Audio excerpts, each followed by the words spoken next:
I just killed Cassie. We just left her house.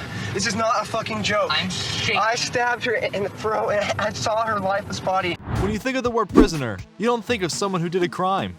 Most time you think of someone who's older and has already made some really dumb decisions or choices that led him to being arrested and put behind bars. However, what might surprise you is that there have been kids and teens put behind bars for some serious amount of time as well. And their stories are quite frightening.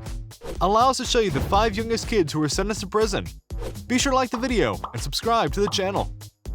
5. Lionel Tate. Lionel Tate was one of the youngest people in American history to have ever received a life sentence. He was only 13 years old, which is shocking to think about for various reasons. So much so that you would be in fair thinking that there might have been some kind of mistake, right? His crime, however, was horrific.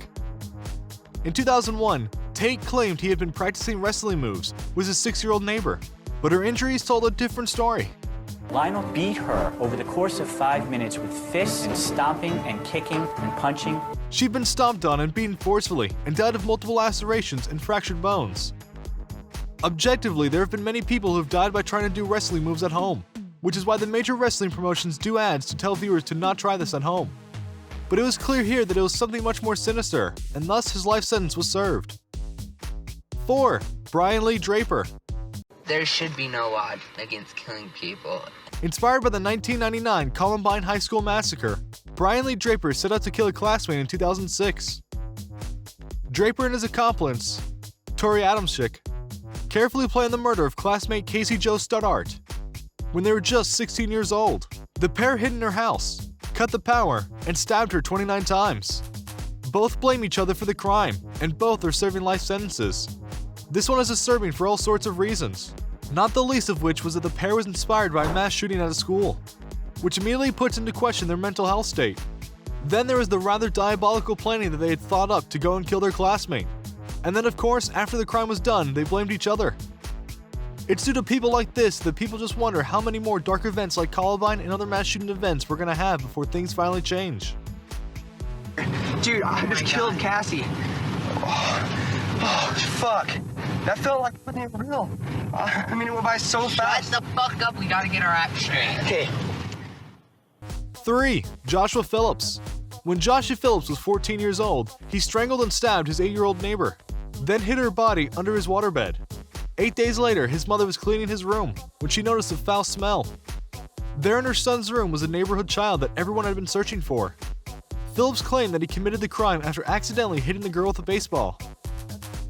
Fearing that his father would be upset, he killed her and hid her body. That logic aside, this was a grisly crime, and we can't help but feel for the mom who had to discover the body under the waterbed. 2. Eric Smith. In 1993, 13-year-old Eric Smith saw a 4-year-old neighbor alone in the park. He lured the boy into the woods, then dropped a rock on his head and sodomized him with a branch. According to Smith, the crime was brought on by the rage he felt towards classmates. He was often bullied for his red hair and thick glasses, and decided to take out his anger on the small child. This is a dark side of things that people don't talk about, in that bullying can cause people to do things in retribution, even if it's not against those who had bullied them. Eric Smith has been denied parole multiple times for his crimes. I don't, in any way, excuse him for what he's done, but I still love him. He's my son. I've lost my son. I've lost my life. 1. Kenneth Young. Everything happened so fast. Kenneth Young is a very special case. Unlike the others on this list, he did not commit murder, but he is serving a life sentence. Young was 15 years old when his mother's drug dealer threatened him.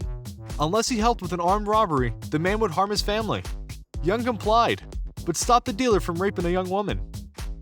Despite the unusual circumstances, he was sentenced not to 1, but 4 life sentences. So what do you think? What do you think of this look at the various young teens and kids who went and did absolutely terrible things to go and end up in jail for life? Are you shocked by what some of these kids were willing to do at such a young age? Which of these stories shocked you the most? Do you know of another young child or teen who was put in prison? Let us know in your comments below. Be sure to subscribe, and we'll see you next time on the channel.